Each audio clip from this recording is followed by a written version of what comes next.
الله والله والله والله الله والله.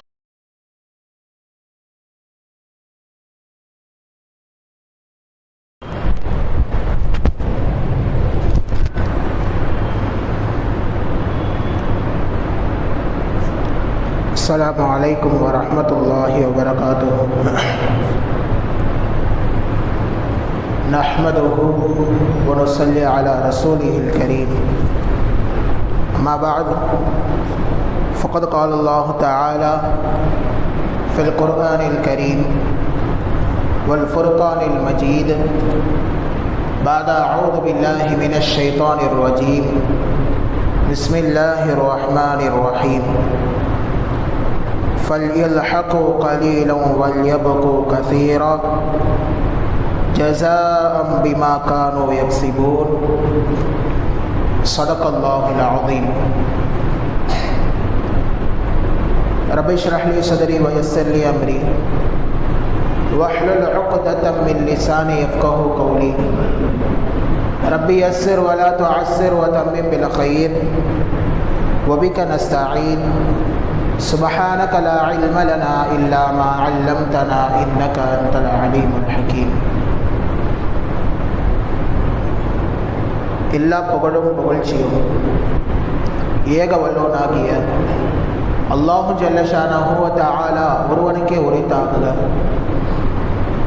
கண்மணி நாயகம் முஹம்மது ரசூலுல்லாஹ் ஸல்லல்லாஹு அலைஹி வஸல்லம் அவர்களின் மீதும் அன்னாரது அடிச்சுவடுகளை அப்படியே பின்பற்றி நடந்த சத்திய சஹாபாக்கள், தாபிஈன்கள், தபஅ தாபிஈன்கள், ஹுஃபால்கள், ஷுஹதாக்கள், நல்லோர்கள், பெரியோர்கள் என இந்த உம்மத்தினர்களாகிய நம் அனைவரின் மீதும் எல்லாம் வல்ல அல்லாஹ்வின் நல்லருள் என்றென்றும் நிறைவாக உண்டாவதாக. ஆமீன். ரசூலுல்லாஹி ஸல்லல்லாஹு அலைஹி வஸல்லம் அவர்கள் பிறந்த இந்த கண்ணியமான ரபீஉல் அவ்வல் மாதத்தினுடைய இரண்டாவது ஜும்மா இது. ரசூலுல்லாஹி ஸல்லல்லாஹு அலைஹி வஸல்லம் அவர்களுக்கு பல்வேறு சிறப்புகள், பல்வேறு தன்மைகள் அவர்களுக்குள்ளாக இருப்பதை பலவிதமான பயான்களிலும் ஹதீஸ்களிலும் குர்ஆன் மூலமாகவும் நாம் கேட்டிருப்போம். அதன் அடிப்படையில் ரசூலுல்லாஹி ஸல்லல்லாஹு அலைஹி வஸல்லம் அவர்களுக்கென்று ஒரு தன்மை இருந்தது. அந்த தன்மை நம் அனைவரிடத்திலும் இருக்கிறது. அதுதான் ஒரு தன்மை, நகைச்சுவை என்ற ஒரு தன்மை. இந்த நகைச்சுவை இந்த தன்மை இருக்கிறதே ரசூலுல்லாஹி ஸல்லல்லாஹு அலைஹி வஸல்லம் அவர்களுக்கு எப்பொழுதும் இருந்து கொண்டுதான் இருக்கும். சாதாரணமாக ரசூலுல்லாஹி ஸல்லல்லாஹு அலைஹி வஸல்லம் அவர்கள் நகைச்சுவையாக சிரித்து பேசக்கூடியவர்களாக, ஒரு புன்முறுவல் பூத்தவர்களாகத்தான் இருப்பார்கள் என்று நாம் ஹதீஸ்களின் மூலமாக பார்க்க முடிகிறது. அந்த அளவிற்கு சஹாபாக்கள் மத்தியில் மிகவும் இலகுவாக பழகக்கூடியவர்கள் ரசூலுல்லாஹி ஸல்லல்லாஹு அலைஹி வஸல்லம். இதுவும் ஒரு தனி சிறப்பு தன்மை தான். நகைச்சுவை என்பது நமது நபி அவர்களின் மூலமாகவும் இங்கே வந்திருக்கிறது. இன்றைய ஜும்மா ஒலியில் நாம் இதைத்தான் பார்க்க போகிறோம். நகைச்சுவை நிறைந்த நபிகள் நாயகம் ஸல்லல்லாஹு அலைஹி வஸல்லம் அவர்கள் எப்படியெல்லாம் நகைச்சுவை செய்தார்கள், அதற்கு என்ன ஒரு பிரதிபலன் ஏற்பட்டது என்பதை நாம் இங்கே பார்க்கவிருக்கிறோம். கண்ணியத்திற்குரியவர்களே, ஹஜ்ரத் அபூ ஹுரைரா ரலியல்லாஹு அன்ஹு அவர்கள், அவர்களுடைய பெயர் உண்மையில் அபூ ஹுரைரா என்பதே கிடையாது. அபூ ஹுரைரா ரலியல்லாஹு அன்ஹு சஹாபி. ஹதீஸ்களை அதிகமாக அறிவித்த சஹாபாக்களில் முதலிடத்தை பிடிப்பவர்கள் ஹஜ்ரத் அபூ ஹுரைரா ரலியல்லாஹு அன்ஹு அவர்கள். அந்த சஹாபிக்கு உண்டான அசல் பெயர் அபூ ஹுரைரா என்பதே கிடையாது. எந்த அளவுக்குன்னா, இங்கே வரலாற்றாசிரியர்கள் எழுதுகிறார்கள், அவர்கள் பெயர் என்ன என்று சொல்லி பலவிதமான கருத்து வேறுபாடுகள். ஏன் அபூ ஹுரைரா என்ற பெயர் வந்தது என்றால், ஹஜ்ரத் அபூ ஹுரைரா ரலியல்லாஹு அன்ஹு அவர்கள் பூனையை வைத்து விளையாடி கொண்டிருப்பார்களாம். பூனையை வைத்து விளையாடி கொண்டிருப்பார்கள். அவர்களை சுற்றி பூனைகளாகத்தான் இருந்து கொண்டிருக்கும். அதை பார்த்து ரசூலுல்லாஹி ஸல்லல்லாஹு அலைஹி வஸல்லம் அவர்கள் கூப்பிட்ட இந்த ஒரு பெயர் தான் அபூ ஹுரைரா. அபூ ஹுரைரா என்றால் பூனையின் தந்தை என்று அர்த்தம். யா அபா ஹுரைரா, பூனையின் தந்தையே என்று சொல்லி ஹஜ்ரத் ஸல்லல்லாஹு அலைஹி வஸல்லம் அவர்கள் அபூ ஹுரைரா ரலியல்லாஹு அன்ஹு பார்த்து கூப்பிட்டதால் காலப்போக்கில் அவருடைய அசல் பெயர் என்ன என்பதே மறந்து போய்விட்டது. வரலாற்று ஆசிரியர்கள் மத்தியில் இந்த பெயரா அந்த பெயரா என்று சொல்லி அவர்களே பலவிதமான கருத்து வேறுபாடில் இருக்கிறார்கள்.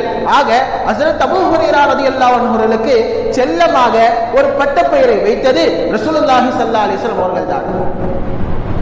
இன்னும் ஒரு சஹாபி இருக்கிறார், நல்லா செக்கச்செவேன்னு இருப்பார். அவரை பார்த்து ரசூலுல்லாஹி ஸல்லல்லாஹு அலைஹி வஸல்லம் அவர்கள் அபுல் வர்த், அதாவது சிவப்பின் தந்தை என்பதாக பெயர் வைத்தார்கள். சிவப்பின் தந்தை. காலப்போக்கில் அந்த சஹாபியுடைய பெயரும் என்ன பெயர் என்று தெரியாமல் அபுல் வர்த் என்று சொல்லியே மதீனாவாசிகள் எல்லோரும் அழைத்தார்கள் என்று சொல்லி அவர்களே சொல்கிறார்கள் என்றால் ரசூலுல்லாஹி ஸல்லல்லாஹு அலைஹி வஸல்லம் அவர்களிடத்தில் எந்த அளவிற்கு ஒரு ஜாலி டைப் அவருடைய உள்ளத்தில் இருக்கும் என்பதை நாம் இங்கே புரிந்து கொள்ள வேண்டும்.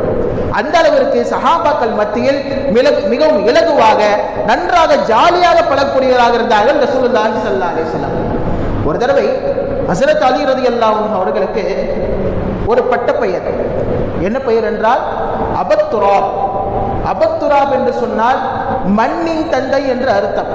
ஹஸ்ரத் அலி ரலியல்லாஹு அன்ஹு அவர்கள் சொல்கிறார்கள், என்னை யாராவது அபுத்துராப் என்று சொல்லி என்னை கூப்பிட்டால் எனக்கு மிகவும் சந்தோஷமாக இருக்கும். காரணம் என்னவென்றால் முதலாக அபுத்துராப் மண்ணின் தந்தையே என்று சொல்லி என்னை ரசூலுல்லாஹி ஸல்லல்லாஹு அலைஹி வஸல்லம் அவர்கள் தான் அழைத்தார்கள். என்ன காரணம் தெரியுமா? ஃபாத்திமா ரலியல்லாஹு அன்ஹா அவர்களுக்கும் ஹஸ்ரத் அலி ரலியல்லாஹு அன்ஹு அவர்களுக்கும் ஒரு சின்ன ஒரு மனஸ்தாபம் ஏற்பட்டதின் காரணமாக ஹஸ்ரத் அலி ரலியல்லாஹு அன்ஹு அவர்கள் மஸ்ஜித் நபவியில் வந்து படிக்கிறார்கள். மஸ்ஜித் நபவி அப்பொழுது இதே போன்று தரைகள் எல்லாம் கிடையாது, வெறும் மண் தரையாகத்தான் இருந்தது. கிரானைட்டுகளோ அல்லது கார்பெட்டுகளோ கிடையாது, வெறும் மண் தரையாகத்தான் இருந்தது.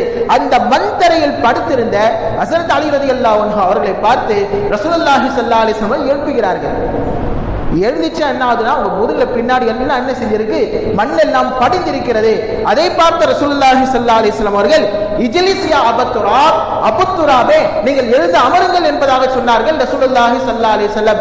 இந்த அளவிற்கு ஒரு நகைச்சுவை உணர்வு கொண்டவர்களாக, இந்த அளவிற்கு சஹாபாக்கள் மத்தியில் ஒரு ஜாலியாக பழகக்கூடியவர்களாக ரசூலுல்லாஹி ஸல்லல்லாஹு அலைஹி வஸல்லம் அவர்கள் திகழ்ந்தார்கள் என்பதை நாம் இங்கே பார்க்க முடியும்.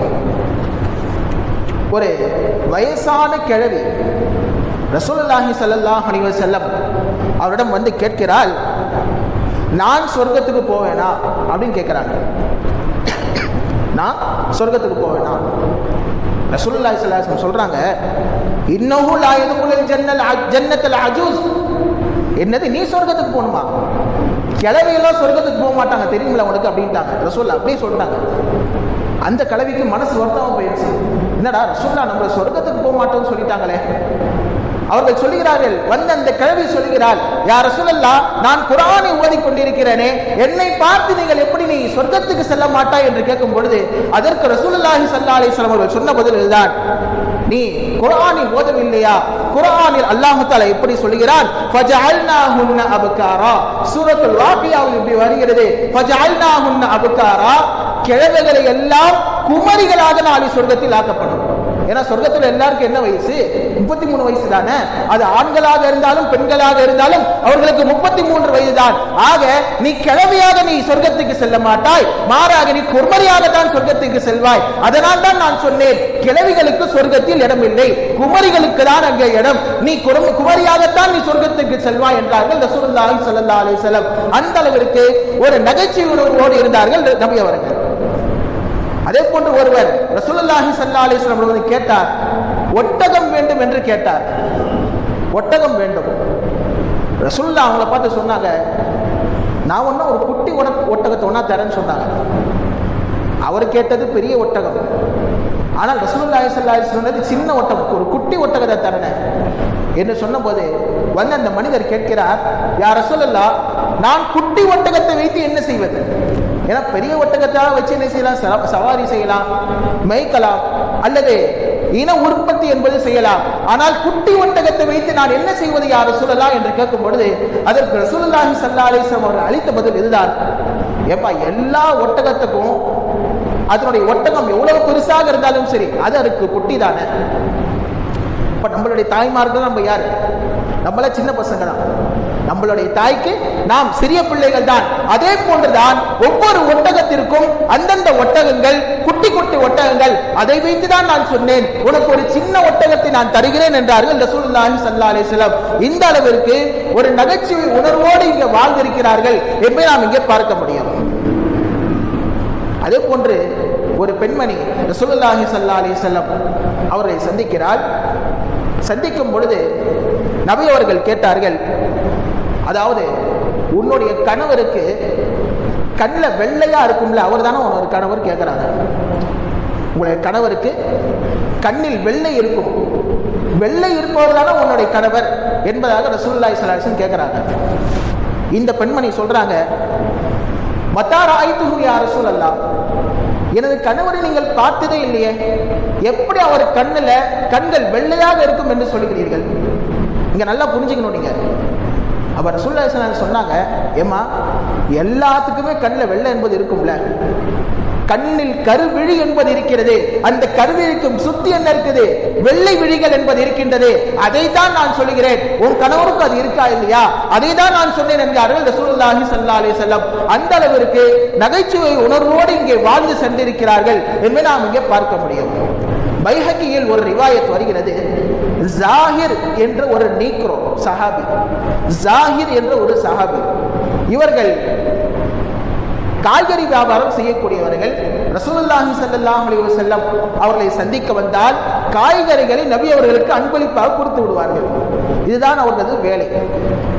ஒரு நாள் சந்தையில் என்ன செய்யறாங்க, காய்கறி வித்துட்டு இருக்கிறாங்க. விற்று கொண்டிருக்கும் பொழுது ரசூலுல்லாஹி ஸல்லல்லாஹு அலைஹி வஸல்லம் என்ன செஞ்சாங்க, அவர்கள் முன்னே வராமல் பின்வழியாக வந்து அவங்கள என்ன செஞ்சாங்க, முதுகோடு இப்படி அணைச்சு என்ன செஞ்சாங்க, கண்ணை அப்படி பொத்திட்டாங்க, கண்ணை அப்படி மூடி விட்டார்கள். மூடிவிட்டு இப்படி சொன்னார்கள், அதாவது இந்த அடிமையை யார் விலைக்கு வாங்குவது என்று சொல்லி அந்த சஹாபியிடம் விளையாடுகிறார்கள். அந்த சஹாபியோ இப்படி சொல்கிறார், அர்சல்னி மன் ஹாதா, என்னை விட்டுவிடு, என்னை விட்டுவிடு, யார் என்னை பின்னால் இருந்து என்னை பிடித்துக் கொண்டிருப்பது என்று கேட்டுக் கொண்டிருக்கும் போது நபி அவர்கள் சொன்னார்கள், இந்த அடிமை யார் விலைக்கு வாங்குவது அப்படின்னு சொன்னோன்னே அந்த சஹாபிக்கு தெரிஞ்சிருச்சு, குரல் யாருடைய குரல் தான், ரசூலுல்லாஹ்வுடைய குரல் தான், நம்மகிட்ட விளையாடுறாங்க தெரிஞ்சோனே அந்த சஹாபி தங்கள் முதுகை நபி அவர்களோடு ஒட்டி வைத்தார்கள்.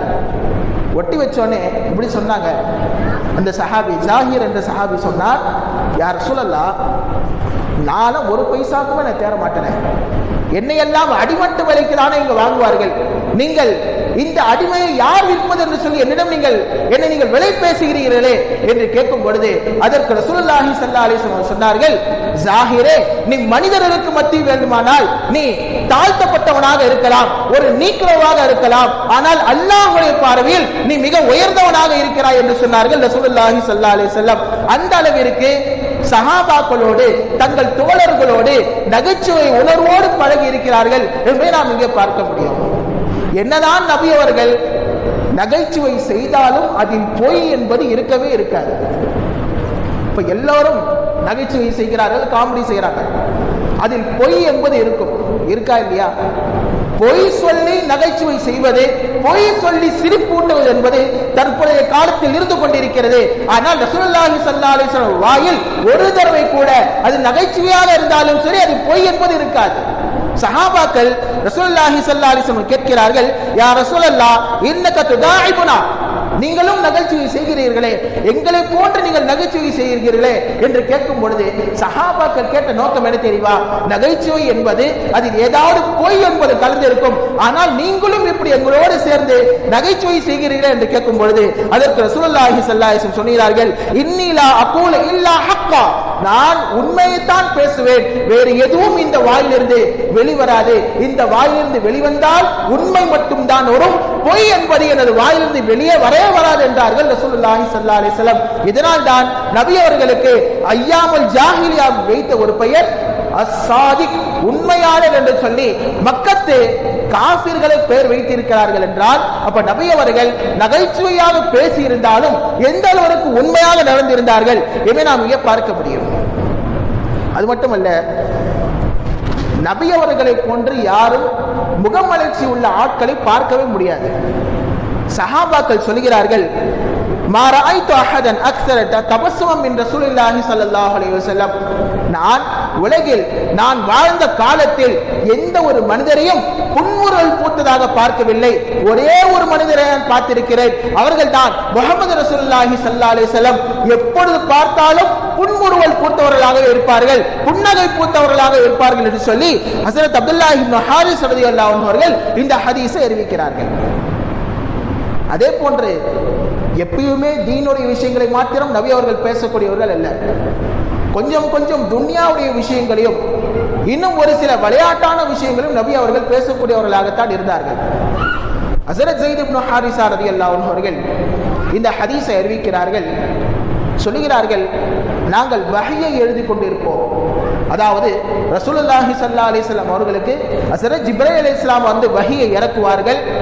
அந்த வஹி இறங்கியவுடன் ரசூலுல்லாஹி ஸல்லல்லாஹு அலைஹி வஸல்லம் அவர்கள் அவர்களோடு அமர்ந்த இந்த சஹாபாக்களுக்கு சொல்வார்கள். காத்திபுல் வஹி என்று சொல்லப்படக்கூடிய வஹியை எழுதக்கூடிய சஹாபாக்கள் கிட்டத்தட்ட 10 to 15 நபர்கள் நபி அவர்கள் உடனே இருப்பார்கள். அவர்கள் இந்த வஹியை எழுதக்கூடிய பணியில் ஈடுபட்டு இருந்தார்கள். அப்ப நாங்கள் வஹியெல்லாம் எழுதி முடித்தவுடன் நாங்கள் ஒரு சில பேச்சுக்களை பேசுவோம். அவர்களே சொல்கிறார்கள், இதா தக்கர்ன துன்யா தக்கரனா மாஹா, நாங்கள் துன்யாவுடைய விஷயங்களை பேசிக் கொண்டிருந்தாலும் நபி ஸல்லல்லாஹு அலைஹி வஸல்லம் அவர்கள் எங்களோடு சேர்ந்து துன்யாவுடைய விஷயங்களும் பேசிக் கொண்டிருப்பார்கள். தீனுடைய விஷயங்களை பேசிக் கொண்டிருந்தாலும் எங்களோடு ரசூலுல்லாஹி ஸல்லல்லாஹு அலைஹி வஸல்லம் அவர்கள் தீனுடைய விஷயங்களும் பேசிக் கொண்டிருப்பார்கள். எந்த அளவிற்கு தெரியுமா?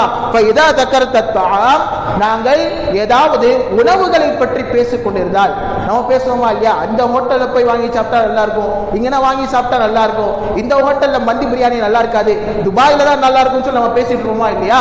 அதே போன்று ரசூலுல்லாஹி ஸல்லல்லாஹு அலைஹி வஸல்லம் அவர்கள் சாப்பாடு விஷயம் என்று வந்துவிட்டாலும் சாப்பாட்டை பற்றி எங்களிடம் பேசிக்கொண்டுதான் இருப்பார்கள் என்பதாக ஹஸரத் ஸைத் இப்னு ஹாரிஸா ரலியல்லாஹு அன்ஹு அவர்கள் சொல்கிறார்கள். என்றால் ரசூலுல்லாஹி ஸல்லல்லாஹு அலைஹி வஸல்லம் அவர்கள் எந்த அளவிற்கு சஹாபாக்களோடு ஒரு இலகுவாக ஒரு நகைச்சுவை மிகுந்தவர்களாக கலந்துரையாடி இருக்கிறார்கள் என்பதை நாம் இங்கே பார்க்க வேண்டும். ஹஸரத் அபூ ஹுரைரா ரலியல்லாஹு அன்ஹு அவர்கள் ஒரு ஹதீஸை அறிவிக்கிறார்கள். புகாரியில் பதிவு செய்யப்பட்டுள்ள ஹதீஸ் இது. நபி அவர்கள் பேசிக் கொண்டிருக்கிறார்கள். ஒரு மனிதர் என்ன செய்வாரா? சொர்க்கத்துல எல்லா வசதியும் இருக்குமா இல்லையா? ஆனால் ஒருத்தர் என்ன செய்வாரா? அல்லாஹ் கிட்ட எப்படி கேட்பாராம், யா அல்லாஹ், எனக்கு சொர்க்கத்தில் விவசாயம் செய்ய வேண்டும். எனக்கு பாரு, சொர்க்கத்தில் விவசாயம் செய்யணுமா?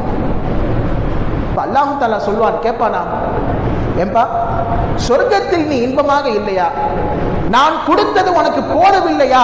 உனக்கு பத்தவில்லை என்று கேட்கும் பொழுது அதற்கு அந்த மனிதர் சொல்வார், இல்லையா அல்லாஹ், எனக்கு விவசாயம் செய்ய வேண்டும் என்ற ஒரு ஆசை இருக்கிறது என்று சொன்னவுடன் அல்லாஹ் தஆலா அந்த மனிதருடைய கையில் விதையை தருவானாம்.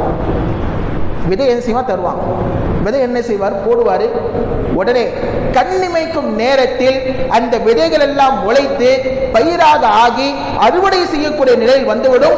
அது எந்த அளவுக்கு ஆகும் என்று சொன்னால் கமசலில் ஜிபால், மலையை போன்று குவிந்துவிடும் என்கிறார்கள் ரசூலுல்லாஹி ஸல்லல்லாஹு அலைஹி வஸல்லம். ஒரே ஒரு செகண்ட்ல, ஒரு கண் இமைக்கூடிய நேரத்தில் மலையை போன்று ஆகும் என்று சொன்னவுடன் அல்லாஹ் தஆலா அந்த மனிதன் சொல்வானாம், தூனகயா இப்னு ஆதம், ஆதமுடைய மகனே, இதை நீ எடுத்துக்கொள் என்று சொல்லி, ஃபஇன்னஹு லா யஷ்பஉக ஷைஆ, உனக்கு என்னதான் சொர்க்கமே முழுசா உனக்கு கொடுத்தாலும் உன்னுடைய வயிறு என்பது நிரம்பாது, நீ எதையும் நீ போதுமாக்கி கொள்ள மாட்டாய் அப்படின்னு இந்த விஷயத்தை சஹாபாக்கள் மத்தியில் சொல்லும் பொழுது அங்க ஒரு காட்டரபி அமர்ந்திருந்தார், ஒரு கிராமவாசி.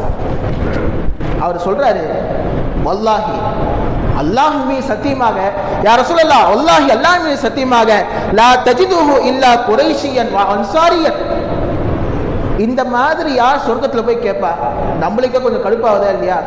சொர்க்கத்தில் போய் விவசாயம் செய்யணும் அப்படின்னு சொல்லி யார் கேட்பாருன்னா அவர் சொல்லுகிறார், வந்த அந்த கிராமத்து வாசி சொல்லுகிறார், இதை ஒண்ணு குறைஷிகள் கேட்டிருக்க வேண்டும் அல்லது அன்சாரிகள் கேட்டிருக்க வேண்டும். ஏன்னா அவங்க உலகத்தில் இருக்கும் பொழுது இங்கே விவசாயம் செய்து கொண்டிருக்கிறார்கள், நாங்கள்லாம் விவசாயம் செய்ய யார் ரசூலுல்லாஹ் என்று சொன்னவுடன் ரசூலுல்லாஹி ஸல்லல்லாஹு அலைஹி வஸல்லம் அவர்கள் சிரித்தார்கள் என்று சொல்லி நாம் ஹதீஸில் பார்க்க முடிகிறது. இப்படி நபி அவர்கள் நகைச்சுவை கலந்தவர்களாக புன்முறுவல் பூத்தவர்களாக இருந்தார்கள். எந்த அளவிற்கு மார்க்கத்தில் ஒரு முஸ்லிமான சகோதரரை பார்த்து புன்முறுவல் பூக்க வேண்டும் என்று சொல்கிறார், தபஸ்ஸுமக ஃபீ வஜி அஹீஹ ஸதகத்துன், ஒரு முஸ்லிமான ஒரு சகோதரரை பார்த்து புன்முறுவல் பூப்பது என்பது சதக்கா செய்வதற்குண்டான நன்மை கிடைக்கும் என்கிறார்கள் ரசூலுல்லாஹி ஸல்லல்லாஹு அலைஹி வஸல்லம். ஆக வாழக்கூடிய காலத்தில் புன்முறுவலோடு ஒரு நகைச்சுவை உணர்வோடு வாழ வேண்டும் என்றும் கூட நமக்கு இஸ்லாமிய மார்க்கம் கற்றுத்தருகிறது.